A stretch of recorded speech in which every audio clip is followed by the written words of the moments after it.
கடலுக்கு அடியில் 1300 அடி ஆழத்தில் உலகிலேயே மிக ஆழமான சுரங்கப்பாதையை பற்றி பார்க்கலாமா வாங்க.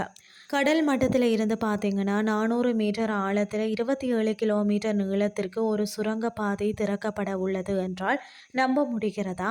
ஆமாங்க, அதுதான் நார்வே நாட்டின் பிரம்மாண்டமான ரோக் பாஸ் சப்சி டன்னல் திட்டம்.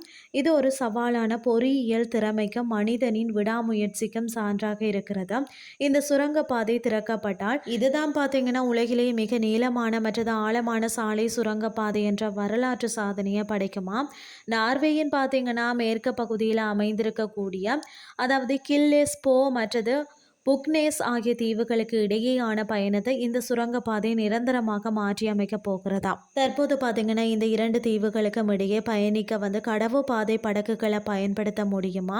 இந்த படகு பயணம் கிட்டத்தட்ட 40 நிமிடங்கள் முதல் 1 மணி நேரம் வரை நீடிக்குமா. மேலும் வானிலை மாற்றங்கள், படகு தாமதங்கள் என பல சிரமங்கள் இருக்கிறதா. ஆனால் ரோக் பாஸ்ட் சுரங்கப்பாதை திறக்கப்பட்டாலும் இந்த தீவுகளுக்கு இடையேயான பயணம் படகில் செல்வதற்கு பதிலாக ஆழ்கடலுக்குள் அடியில் வெறும் 15 நிமிடங்களுக்கு காரில் சென்று விட முடியுமா. இது நார்வேயின் வர்த்தகம், போக்குவரத்து மற்றும் சுற்றுலாவில் ஒரு மாபெரும் பாய்ச்சலை ஏற்படுத்தும் என்று எதிர்பார்க்கப்படுகிறது. சுரங்கப்பாதையின் நீளம் பார்த்தீங்கன்னா 27 கிலோமீட்டர். கடல் மட்டத்தில் இருந்து 400 மீட்டர் கீழே. இது ஒரு 130 மாடி கட்டிடத்தின் உயரத்திற்கு சமமாம். இந்த ஆழமே இந்த திட்டத்தை உலகிலேயே மிகவும் சவாலான கட்டுமான பணிகளில் ஒன்றாக ஆக்குகிறது. இந்த திட்டத்தில் பொறியியலாளர்கள் எதிர்கொண்ட சில முக்கிய சவால்கள் பார்த்தீங்கன்னா 1400 மீட்டர் ஆழத்தில் சுரங்கப்பாதையின் சுவர்கள் தாங்க வேண்டிய நீர் அழுத்தம் பார்த்தீங்கன்னா கற்பனைக்கு எட்டாததுன்னு தான் சொல்லணும். ஆனால் வலிமையான கான்கிரீட் மற்றது நீர் புகாத தொழில்நுட்பங்கள் பயன்படுத்தப்படுகின்றன.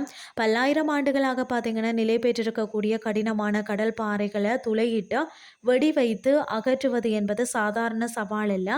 27 கிலோமீட்டர் தூரத்திற்கு பாறைகளை உடைப்பது என்பது ஒரு மிகப்பெரிய சவாலான பணியாக தான் இருக்கிறது.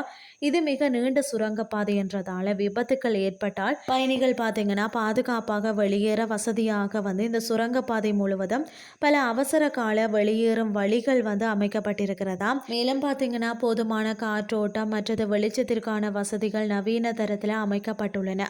இந்த பிரம்மாண்ட கட்டுமான திட்டத்தின் மொத்த செலவு பார்த்தீங்கன்னா பல பில்லியன் நார்வேஜியன் குரோனர்கள் என மதிப்பிடப்பட்டுள்ளது. இது இந்திய மதிப்பில் பார்த்தீங்கன்னா பல ஆயிரம் கோடிகளாகும்.